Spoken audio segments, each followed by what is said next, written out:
Overthinking is not a lack of intelligence. It is intelligence turned inward without direction. You replay conversations, imagine outcomes, analyze every feeling, and still remain motionless. The mind feels busy, yet life does not move forward. Carl Jung believed this happens when thinking becomes disconnected from action and instinct. The psyche circles itself instead of progressing. Overthinking feels like control, but it is often avoidance disguised as insight. You believe you are preparing, understanding, protecting yourself. In reality, you are delaying the moment where something real must be risked. And the longer the mind loops, the more trapped it feels inside its own brilliance. When thinking begins to replace experience, the psyche quietly loses its forward movement. The mind starts living life in rehearsal rather than in reality. One imagines conversations instead of having them, plans endlessly instead of acting, weighs every possible outcome until none feel reachable. This is not a failure of intelligence.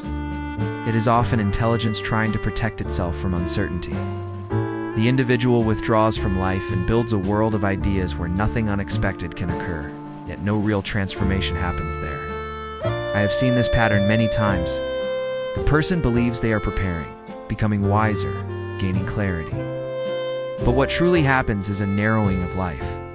Experience is postponed in favor of interpretation. The psyche becomes occupied with representations of reality rather than reality itself. Thinking was never meant to replace living. It was meant to illuminate it.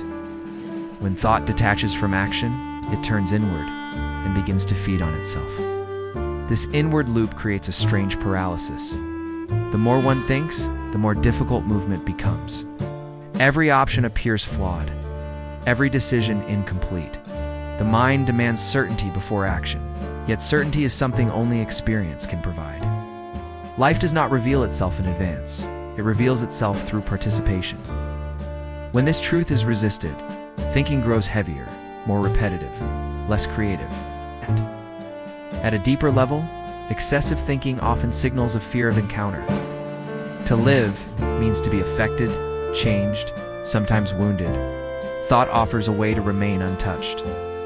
One can imagine love without risking rejection. Imagine purpose without risking failure. Imagine meaning without risking disappointment. But what is gained in safety is lost in vitality. The psyche stagnates when it is not challenged by reality. The solution is not to silence the mind, nor to despise thinking. The task is to return thought to its proper role. Thought must follow experience, not attempt to dominate it. Even a small action taken imperfectly restores balance. Movement reawakens instinct, feeling, and intuition, forces that thinking alone cannot replace. Once life begins to move again, the mind naturally becomes clearer and more grounded. And perhaps this is the essential truth. You do not think your way into life. You live your way into understanding. When overthinking dominates a person's life, it is often because one function of the psyche has taken command, while the others have been pushed into the background. I observed long ago that consciousness does not operate as a single unified force. It is structured through different ways of orienting ourselves to the world. Thinking, feeling, sensation, and intuition. Each has its purpose. Its problems arise when one claims superiority and attempts to govern the whole personality. In the overthinker, the thinking function becomes the ruler, while the others are treated as unreliable or dangerous. Such a person learns to trust concepts more than emotions, explanations more than sensations, logic more than instinct. They begin to believe that if something cannot be clearly reasoned through, it should not be acted upon. Yet life rarely announces itself in neat logical sequences. It speaks through mood, bodily tension, attraction, resistance, and vague intuitions. When these signals are ignored, the psyche loses its natural guidance system. Thinking then works overtime, trying to compensate for information it has excluded. This imbalance creates inner conflict. Feelings are sensed but immediately analyzed away. Intuitive insights appear but are dismissed as irrational. Physical sensations that signal exhaustion, excitement, or unease are overridden by mental arguments. The person may pride themselves on being rational, yet inwardly they feel increasingly disconnected, unsure, and tired. The mind is doing the work of 4 functions alone, and it is not designed for such labor. Overthinking, then, is not merely excess thought. It is the symptom of a lopsided consciousness. The neglected functions do not disappear. They retreat into the unconscious, where they express themselves indirectly. They may emerge as anxiety, indecision, sudden emotional reactions, or a persistent sense that something is wrong despite careful reasoning. The psyche demands balance, and when balance is denied, tension grows. Restoring movement does not require abandoning thinking, but humbling it. One must learn to ask different questions. How does this situation feel? What does my body respond to?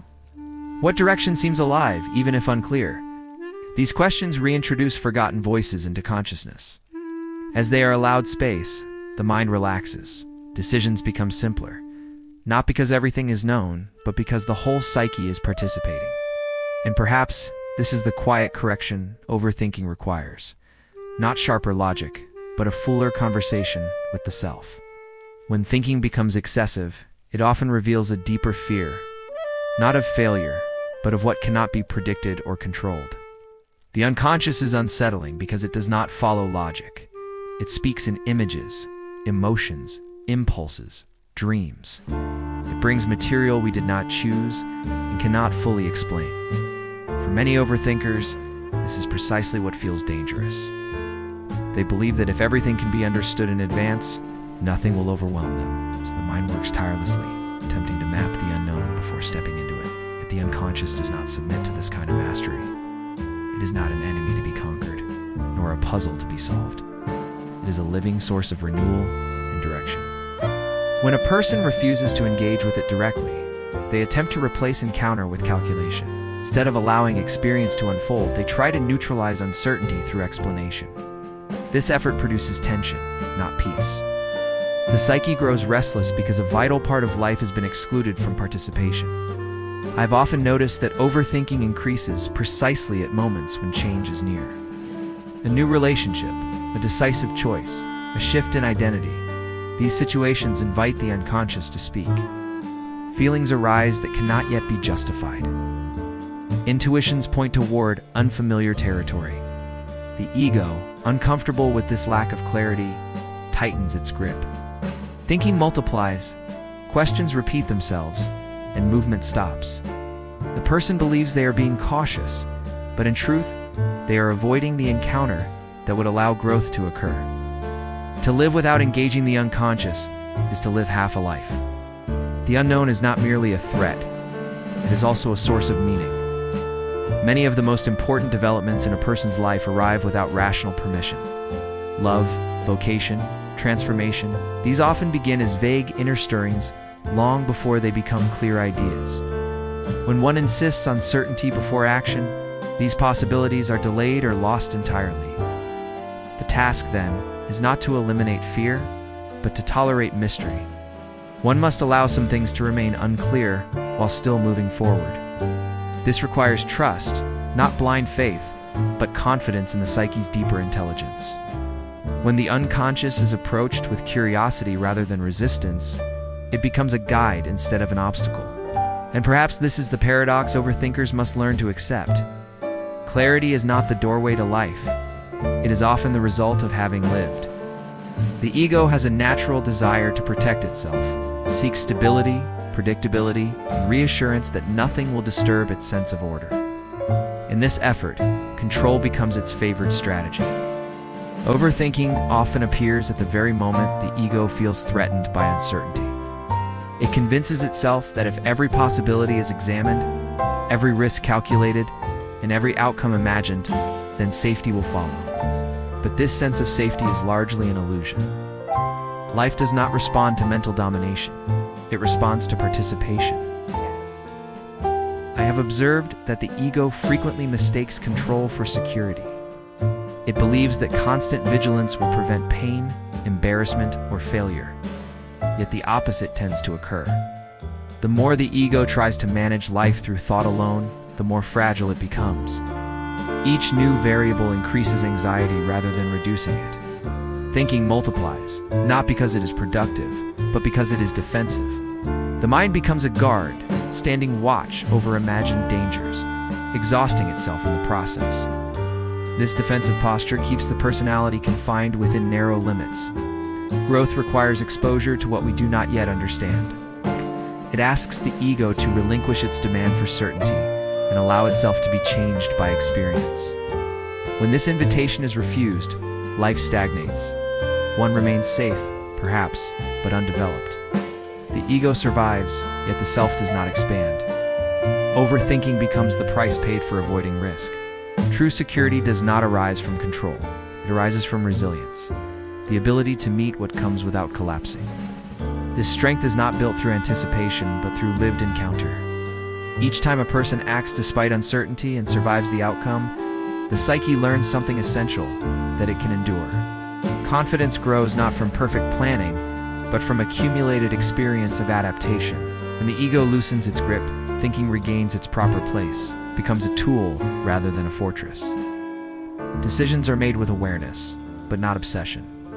One accepts that mistakes will occur, misunderstandings will arise, and outcomes will sometimes disappoint. This acceptance does not weaken the individual. It grounds them in reality. And perhaps this is the quiet truth hidden beneath overthinking. Safety is not found by controlling life, but by trusting your capacity to meet it. Very often, when a person is trapped in overthinking, the difficulty is not confusion, but reluctance. The psyche already knows its direction at a deeper level, yet the ego hesitates to acknowledge it. A feeling is formed, an intuition has appeared, quiet certainty has taken shape, but acting on it would require responsibility. And responsibility means there is no longer anyone else to blame. So the mind delays. It turns the same question over and over, not to discover an answer, but to postpone commitment. I have noticed that the unconscious is usually far more decisive than consciousness. It does not speak in long arguments. It speaks in tendencies, attraction, resistance, energy, heaviness, relief.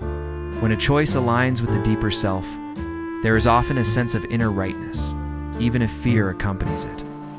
Overthinkers feel this signal, but they distrust it. They demand absolute justification before moving forward, forgetting that life rarely grants such permission.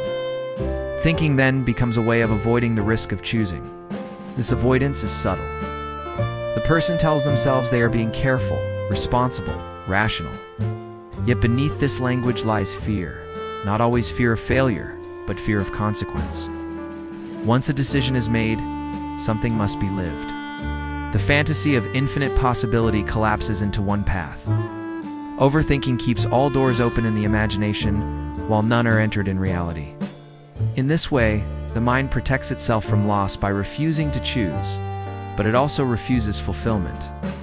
The tragedy here is that the longer one circles a decision already felt, the weaker confidence becomes. The psyche begins to doubt itself. Each delay erodes trust and inner guidance. What was once a quiet knowing turns into anxiety, then confusion. The person believes they are thinking too much because they do not know what to do, when in fact they are thinking too much because they do know and are afraid to act. Breaking this pattern requires a certain humility. One must accept that no decision guarantees safety. Every choice involves sacrifice. Something is always left behind. Psychological maturity is the willingness to bear this cost consciously, rather than escape it mentally. When a person finally acts on what they have long felt, the mind often quiets on its own. Movement restores integrity. Perhaps this is the moment of liberation, when you stop asking your thoughts for permission and begin listening to the direction your life has already chosen. Freedom from overthinking does not come from silencing the mind, but from restoring its proper relationship with life.